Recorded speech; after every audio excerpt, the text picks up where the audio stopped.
For more on this, I'm joined by Liberal MP Andrew Wallace. Thank you for your time. Your reaction to the Senator's comments? Well, Tom, thanks for having me on. Look, I think they're absolutely disgraceful. If I was to stand here before you and call for the annihilation of 9.6 million people, which is what Fatima Payman is doing by chanting or using that expression, from the river to the sea, Palestine will be free. Let's be absolutely clear. By using that phrase, she is calling for the annihilation of 9.6 million people who live in Israel. And that is, name me another party. Name me another party where a politician who is a member of the Senate could stand up and call for the annihilation of 9.6 million people and would still have her job. So she used the phrase, which, as you alluded to, many people do find offensive for that reason. Her characterisation of the call, though, was this. She says it signifies freedom from the occupation, freedom from the violence and freedom from the inequality. So if that's what the phrase means to her, does that change this situation at all? Not at all. I mean, Senator Payman is an intelligent young woman. She knows that that phrase is used by Palestinian supporters as a means to denigrate Jewish people. It's anti-Semitic. It's calling for the destruction, as I said, of 9.6 million people. And if any other politician in any other party was calling for that, then there'd be uproar. There'd be people who will be calling for her political resignation. There are different views on the war in Gaza, obviously. If she were to not use the phrase, but say, in her view, the war should end immediately, and she doesn't like the way Israel is conducting the war, is she at least free to say that in the Senate, in a contest of ideas? Well, firstly, she didn't say it in the Senate. She said it in the corridors outside the chamber. But be that as it may, Senator Payman is entitled to her view.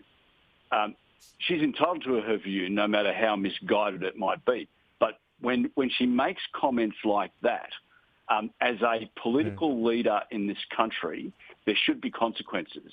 And Anthony Albanese should be standing up today and saying, I will not have someone in my party room that is calling for the death and destruction of 9.6 million Israelis.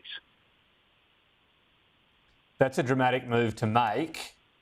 Wouldn't there be a course of action first of all? Why is it a dramatic Wouldn't move there be a course of action for... Well, when's the last time someone was kicked out of a major party like that from one comment? Wouldn't there be could he talk to her about it first? Could he clarify what she meant? That you'd have to concede. I mean, maybe you've got a better memory than me. When's the last time someone was kicked out of a major party in federal politics? Well, when was the last time? Well, I can tell you when the last time someone was kicked out. It was a Liberal senator, and it was kicked out by Peter Dutton for alleged inappropriate conduct. That's leadership. And that was only about a year ago. Now, if I was to stand here and say that 9.6 million people should be slaughtered, should be driven into the sea, I can tell you now that there would be uproar and there'd be people calling for me to resign. And so they should call for me to resign.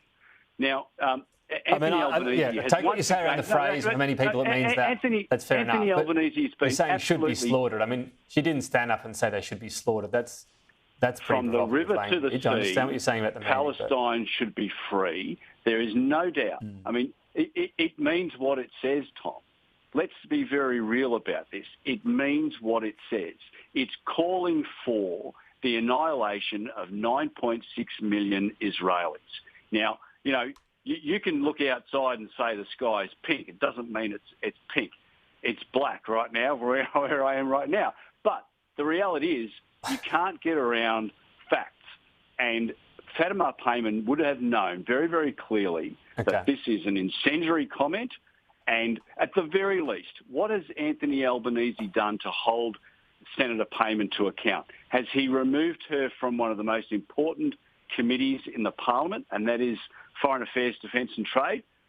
Nothing's been said about that. I would have thought that with these comments, she should at the very least be removed from that committee. And where's the counselling? We've received absolutely nothing about any word that Prime Minister Albanese's picked up the phone and at the very least counselled her.